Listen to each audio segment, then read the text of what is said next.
La última cena. ¿Cómo fue la última cena? De lo visto representado al hecho, seguramente va un gran trecho. Ya en las catacumbas romanas se pueden ver representaciones de la media luna con los comensales recostados, mucho más lógicas que las que conocemos, ya que en aquellos tiempos se comía con la mano derecha y recostado sobre el brazo izquierdo. Hasta mediados del siglo XI no vemos la mesa rectangular. En los evangelios tampoco se ponen de acuerdo si la última cena fue una comida pascual o tuvo lugar antes de la Pascua. Lo que sí suelen tener en común las representaciones de esta cena, cuya composición ya es bastante complicada por el elevado número de personajes, es la comunión de los apóstoles y el anuncio de la traición de Judas. A través de los siglos se han ido enriqueciendo estas obras con numerosos atributos iconográficos. Cristo, lógicamente, preside el banquete. Antes del siglo XII es frecuente encontrarlo a la izquierda, pues este era el lugar de honor en los banquetes romanos, como en el mosaico de San Apolinar Nuevo o en la miniatura del Códice Rosano. Más tarde, la influencia bizantina corona a los comensales con las clásicas aureolas doradas, excepto a Judas, obviamente.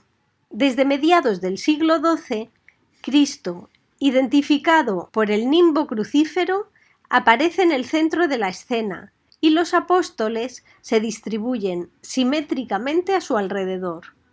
3 gestos son repetidos por Cristo.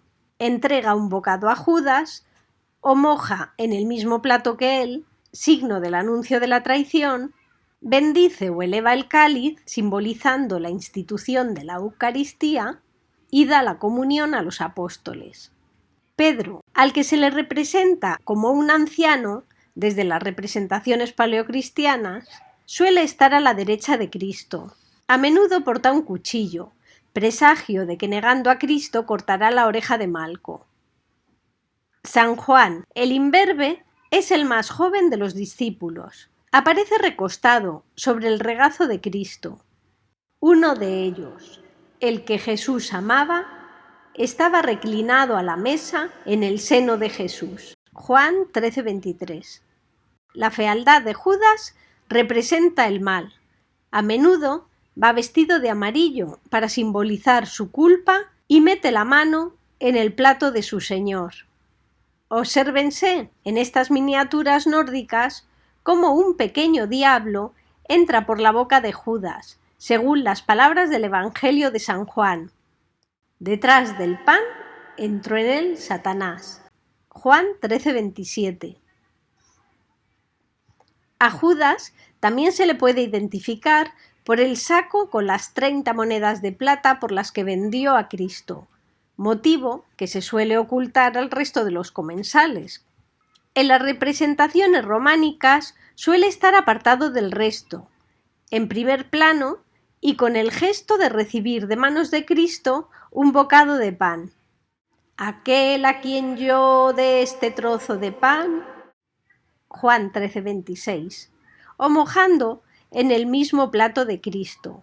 El que ha metido conmigo la mano en la fuente, ese me va a entregar. Mateo 26:23. Algunas imágenes, para subrayar la traición a Cristo, muestran a Judas tomando un pez.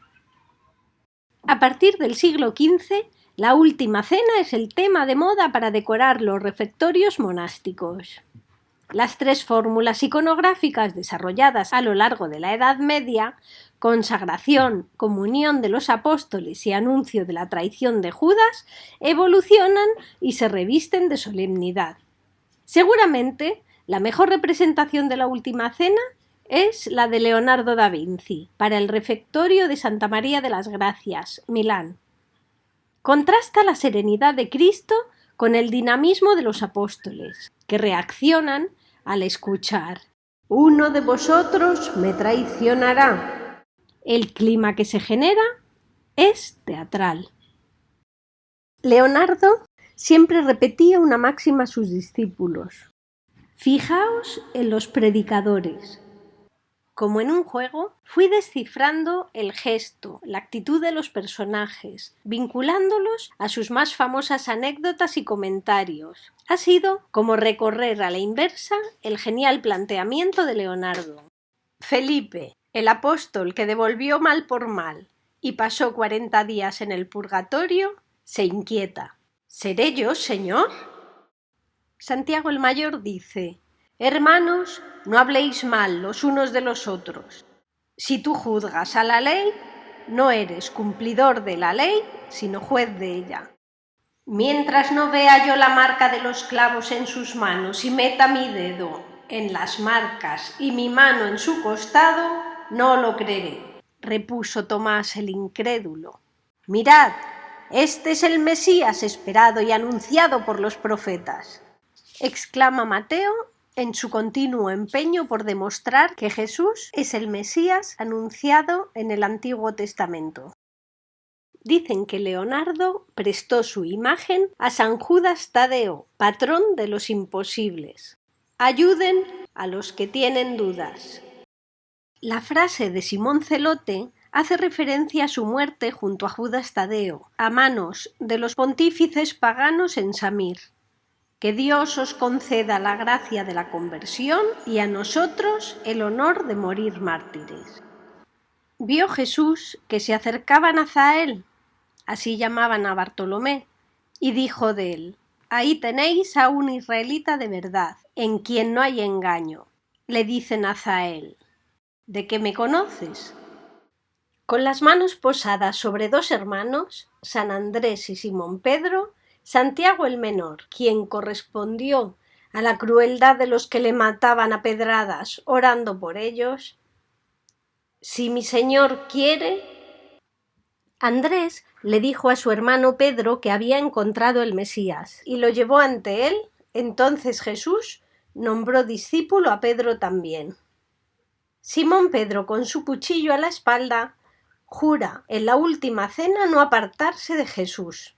Sin embargo, le negaría 3 veces consecutivas antes del canto del gallo, cumpliéndose así la profecía del Mesías. San Juan, el amado de Jesús, aquel impulsivo hijo del trueno, quien cuando joven quiso hacer bajar fuego del cielo para aniquilar a quienes no recibían a Jesús, luego de conocerlo en profundidad, terminó por proponer el amor y el silencio como camino de testimonio y de conocimiento. Quizá el silencio sea el mayor legado de Juan. Hay quien en el apóstol San Juan ve también a María Magdalena.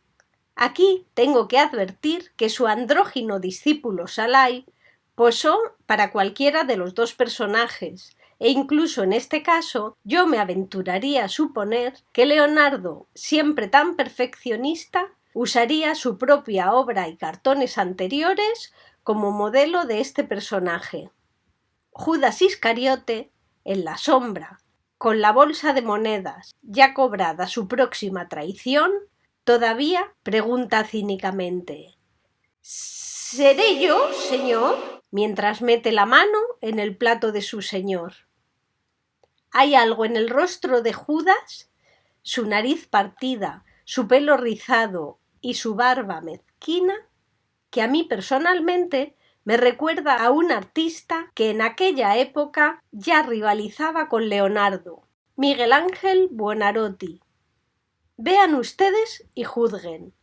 A Miguel Ángel le partieron la nariz de un puñetazo, con 16 o 17 años, desfigurándole la cara.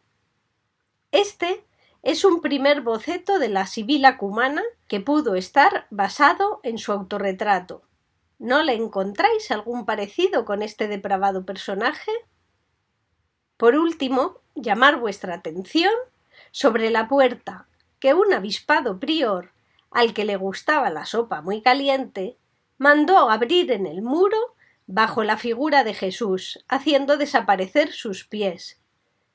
Sin más comentarios, terminaré haciendo gala del legado de Juan.